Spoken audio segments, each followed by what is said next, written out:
In saying that in my book I say that there's no reason at all to believe that the so-called Jesus of Nazareth ever existed, but here's what I say about Socrates. The original collision between our reasoning faculties and any form of organized faith, this is my book, though it must have occurred before in the minds of many, is probably exemplified in the trial of Socrates in 399 BC. It does not matter at all to me that we have no absolute certainty that Socrates even existed. The records of his life and his words are second-hand, almost but not quite as much as are the books of the Jewish and Christian Bible and the hadiths of Islam. Philosophy, however, has no need of such demonstrations because it does not deal in revealed wisdom. Now, as it happens, we do have some very good descriptions of the life of Socrates that make his existence to me plausible, but it doesn't matter to me at all whether he was real or not. What matters is that someone advanced his method of reasoning, his testing of evidence against experience, his commitment to a certain kind of dialectical honesty, and that if it hadn't been him, it would have been someone else. So that's what's precious to me. And that he never said, you've got to believe in everything I say, or go to hell or heaven. Because, and here's why you've got to agree with me, because my mother never went to bed with anybody. And that proves the truth of what I say. Or by the way, I must have looked very dead when they took me down from the cross, but I didn't die. And that proves my point. I'm willing to grant it all. I'm willing to grant the Immaculate Conception first, then the virgin birth, then the resurrection, and the Annunciation and the Assumption. I'm willing to grant all of it. It doesn't prove the truth of the proposition that you should take no thought for the morrow. The central doctrine of Jesus of Nazareth. Take no thought for the morrow. No investment, no thrift, no care for your children, that you should abandon your family, not worry about construction, about investment, about anything. Just follow me. A ridiculous and immoral proposition that, as C.S. Lewis so cleverly, and I must say for him, very honestly puts it, means that the man must either have been a maniac, a sick man, an evil man, or he must have believed that the world was coming immediately to an end and that he was commanded to announce this fact to the deluded Bronze Age inhabitants of Palestine. Because if he didn't believe that, and if he didn't believe he was divinely mandated, then his words would not have been inaccurate or false, they would have been wicked. That's what you have to be talking about. Now, there is, on the historicity point, there are only two reasons, I think, to suppose that there may have been the figure of some kind of deluded rabbi present at that time. The first is the fakery of the story. The fakery itself proves something. The prophecy says this man must be born in the house of David, of David's line, in David's town. It means he must be born in Bethlehem. Jesus of Nazareth is well known to have been born in Nazareth. In order to get him to Bethlehem, a huge fabrication has to be undertaken. A census is proposed by Caesar Augustus. No such census ever took place. The people of the region were not required to go back to their hometown to be registered. That's never happened.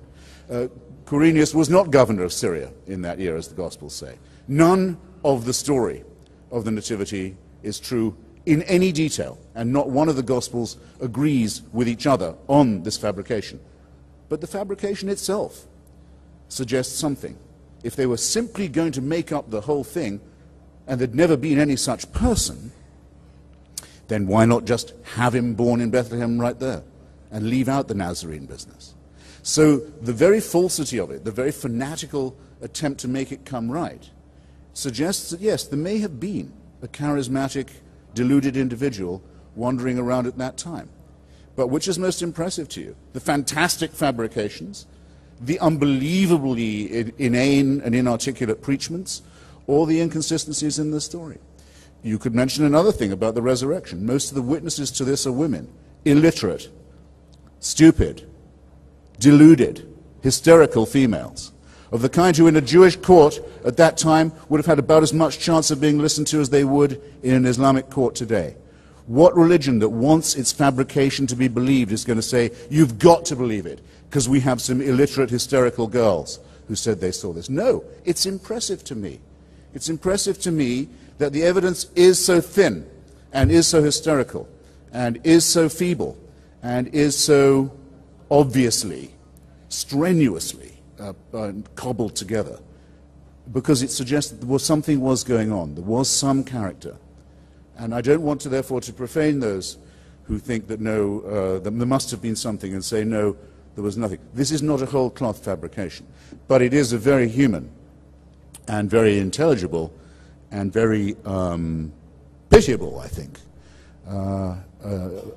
practice of fraud that may have worked on stupefied peasants in the Greater Jerusalem area, but should really have no power to influence anyone in this room, whereas the noble methods and words and systems by which Socrates reasoned will continue to illuminate our path for as long as we care about the only real gift we have, which is our independent intelligence. Now, I think that'll do for now, but if you want to ask me, yes, I've run out of time, but if you would care just to look at the chapter I've written about the discovery, the concession now, by every Israeli archaeologist, by the whole school now of Israeli archaeology, that the entire story of the Exodus, the captivity, the wandering, the conquest of Canaan, and the rest of it, is also a complete fabrication.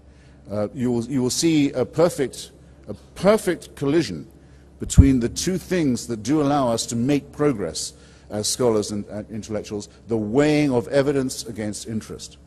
And that the great school of Jewish archaeology, given every motive to find the contrary, giving every motive and every chance in the Sinai and in the region to dig up and find what David Ben-Gurion, at the founding of the state, called the title deeds of Zionism, to come back empty-handed and say, we admit it, this story has no basis of any kind whatever, is I submit to you, something far more noble, far more worthwhile, far more honest, far more courageous, far more moral, and far more Socratic than any of the nonsense that Dinesh just tried to pass off on you. Thanks.